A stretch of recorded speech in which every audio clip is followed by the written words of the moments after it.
Hello नमस्ते, म सुबोध गुरुङ यहाँलाई फेरि पनि स्वागत गर्दछु यो मेरो भ्लगमा। र विशेष आज म र मेरो बहिनी चाहिँ माथिल्लो है आलु आज खन्नुको निमित्त आएको छु।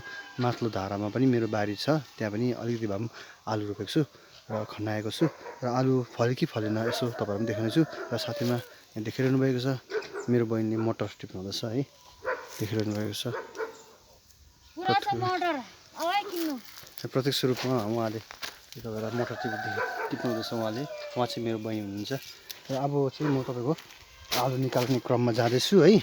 र आलु अब यहाँ माथिल्लो धारामा अब फलिनु तपाईँहरू देखाउनेछु ल, हेर्नुहोस् है। फलेछ है साथीभाइ, फल्दो रहेछ है।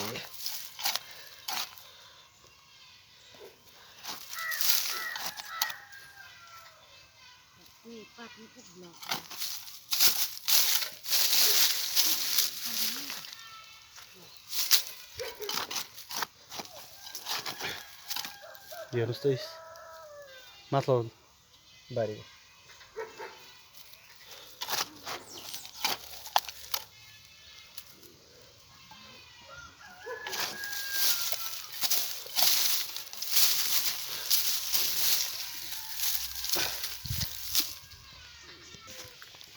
रोप्यो भने फल्छ भने जस्तै हेर्नु, यी निक्लिँदो रहेछ नालो, हेर्नुहोस् साथीभाइ। र बिस्तारै मचानहरू बनाउँदैछु है, देखिरहनु भएको छ माथितिर तपाईँहरूले। र अझै पनि खन्दैछ है साथीभाइ। मैले निक्लिँदैछ अलिअलि।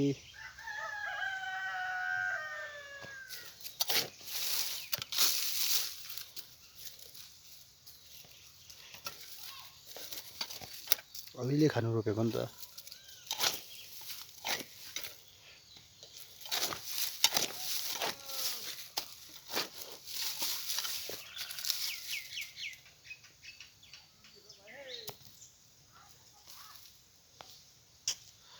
ल है साथीहरू हेर्नुहोस् है, घरमा खानु लागि त भयो है।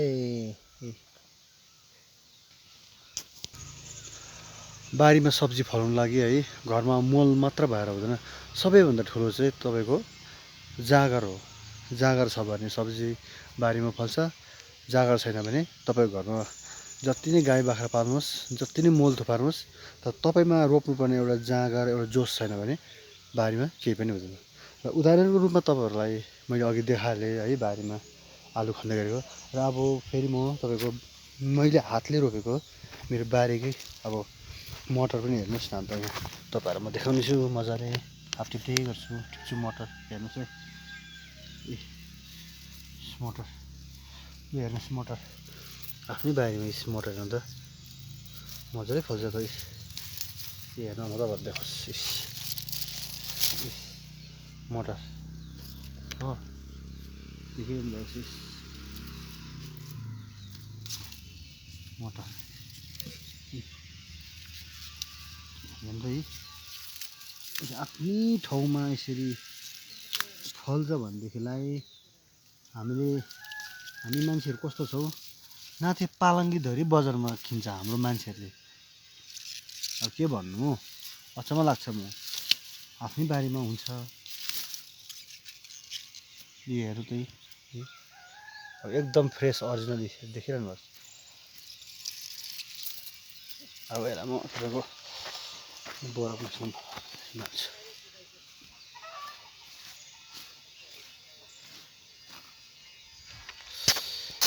र साथीभाइ हो, यो इस्कुस देख्नुभयो, यो इस्कुस नि तपाईँको देख्नुहुँदैछ नि, यो चाहिँ डार्क एकदम कालो कालो खालको एउटा हरियो इस्कुस हुन्छ नि, त्यो रोपेको छु। यो चाहिँ नि सुगर पेसेन्टको लागि एकदमै राम्रो हुन्छ। यो हरियो खालको इस्कुस हो, यो सेतो खालको हो। मैले तपाईँको 4 भेराइटी इस्कुस रोपेको छु योपालि, बुझ्नुभयो। सागसब्जीहरू लायो भने तपाईँलाई पनि राम्रो हुन्छ। र साथीहरू यो चाहिँ मेरो है इस्कुसको मचान हो है। र तपाईँहरूको यो चाहिँ मैले लौकाको लागि गरेको। र अनि तपाईँको यो माथिल्लोपट्टिको यो मचान चाहिँ तपाईँको फर्सीको लागि है। ल है साथीभाइ म चाहिँ अब बारीबाट घर जाँदैछु है यति ढलमा अब सब्जी लाँदैछु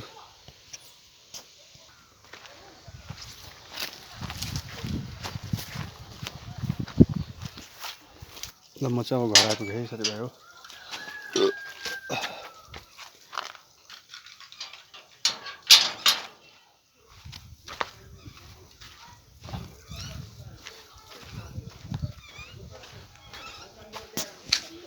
म तपाईँहरूलाई सब्जी देखाउने छु ल मैले के ल्याएको छु हेर्नुहोस् अब साथीभाइ हो मटर तपाईँको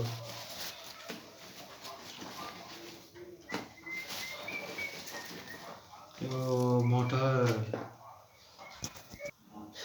आफ्नै बारीमा यसरी हरियो सब्जी फ्रेस सब्जी फल्छ भने बजारमा किन किन्ने त आफ्नै बारीमा लगाउनुहोस् हैन ल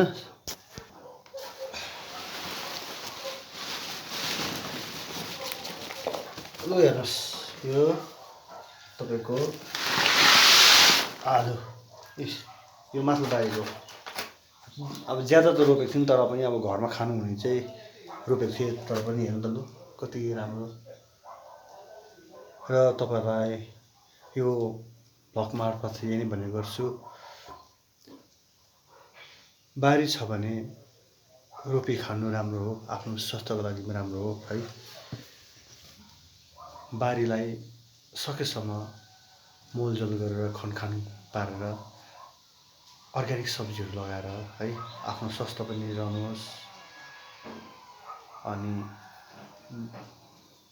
बारी खेती है घरमा अब तपाईँको छ भने हरियाली पारेर राख्नुहोस् सह पनि बस्छ भनेर यो फेसबुकमा तपाईँलाई म भन्ने गर्छु र मैले जानेको होइन भ्लगहरू बनाउनु यस्तै हो तपाईँलाई के कस्तो लाग्छ प्रतिक्रिया कमेन्ट बक्समा दिनुहोला साथै मेरो भ्लगलाई मन पर्यो भने लाइक सेयर पनि गरिदिनु होला भन्दै हजुरबाट लिन अघि